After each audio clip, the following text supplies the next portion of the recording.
Hello, welcome back. Today we're going to go over a part of the platform that is very useful, but is scarcely utilized due to the fact that most people don't really know it exists, and even those who do know it exists rarely use it to its full potential, and that is scoring. We're going to go over how you use scoring, the neat features about it, and how you can use it to improve your next survey or your next project in Qualtrics. Now heading into the survey, let's take a look at where to find scoring. So the very first place you go to look for scoring is in your survey options. You click here. Let me move myself over there. And then you go to advanced and you'll find this thing for scoring. And scoring is pretty simple.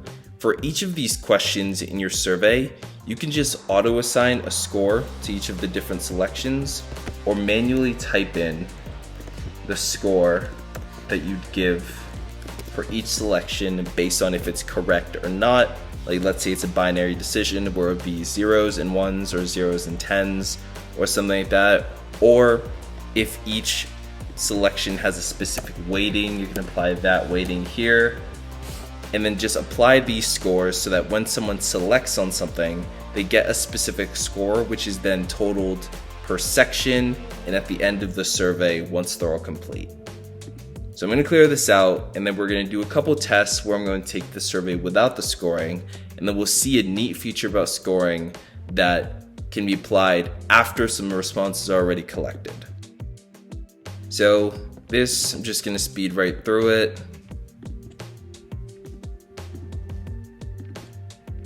And finally answer this. And then we're good. Perfect. Now this response should pop up in here in the data analysis in a few minutes, or a few seconds rather.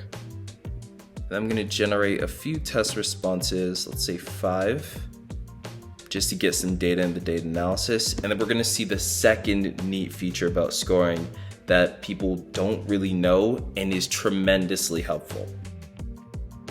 All right, so all our data is loaded in here. But as you'll see, there's no score. We don't have any scores for any of this data since we haven't set it up yet. But if we head back to the survey options, and then let's say, so for Q1, which of these animals can fly? We're going to say the correct answer is a duck, add 10 points there, and then add 0, 0, 0, and 0 for the rest of these guys. Which of these is false?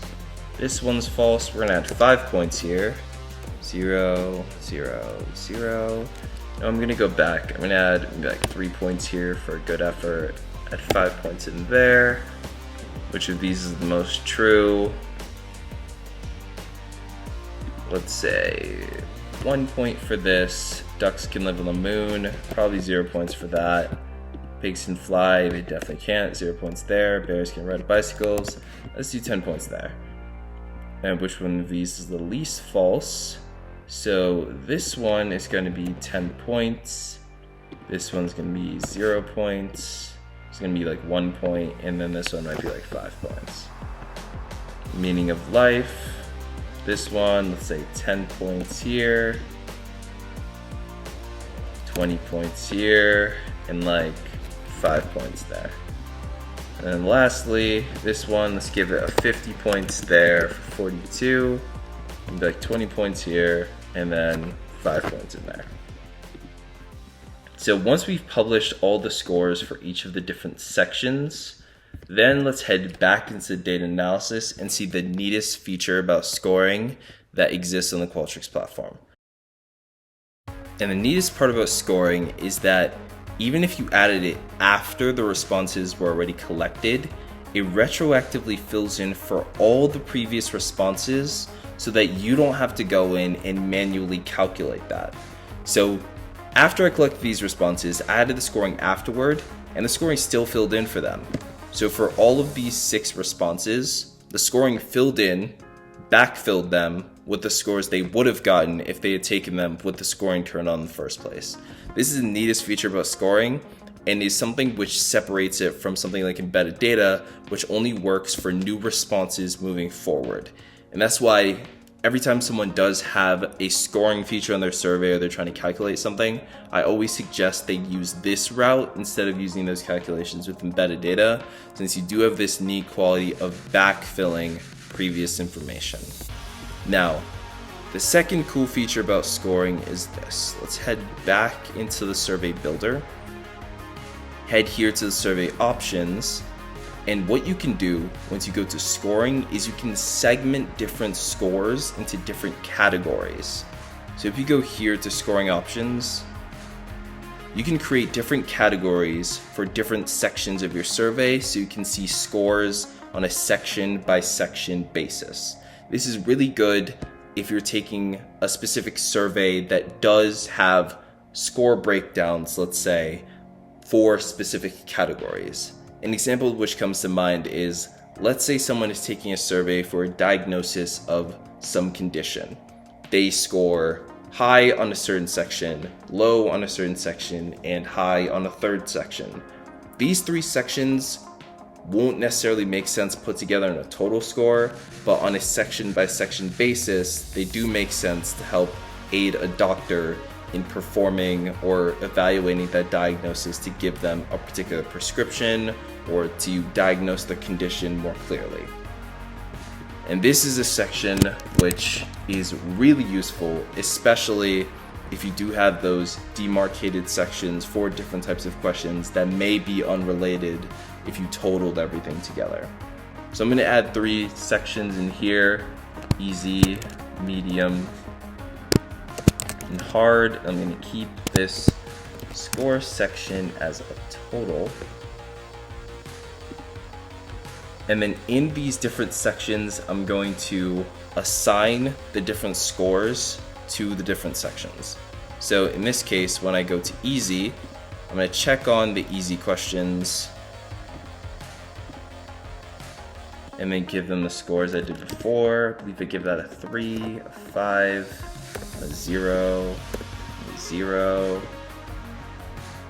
I don't remember what I gave that. I think I gave that a 0, a 5, a 0, a 0. Perfect. Now that that section's done, I can switch over to medium and check this, Let's say 5, 0, 1, and 10. 0, 0. Give it a 3.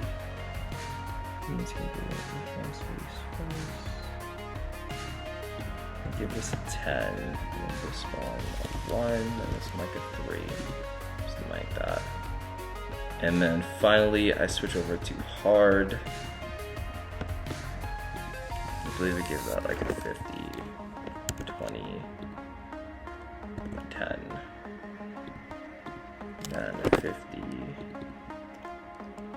20, and 10. Okay, perfect. So I have my different scores for each of the different categories.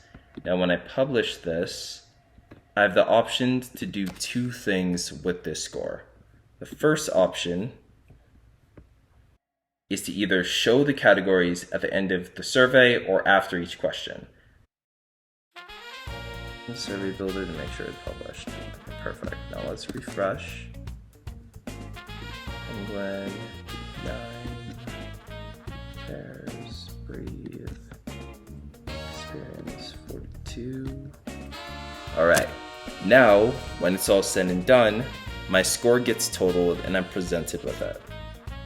And you can see here, in this case, I'm shown the total. So this is how you use scoring in a Qualtrics survey. It's a very useful feature that many people don't really know about or don't utilize to its full extent. But I hope that clarifies some things about scoring. And if you do have any additional questions or concerns or anything like that, please feel free to reach out in the comment section below. Always happy to clarify anything or go over anything further. I'll see you all again soon in the next video. Take care.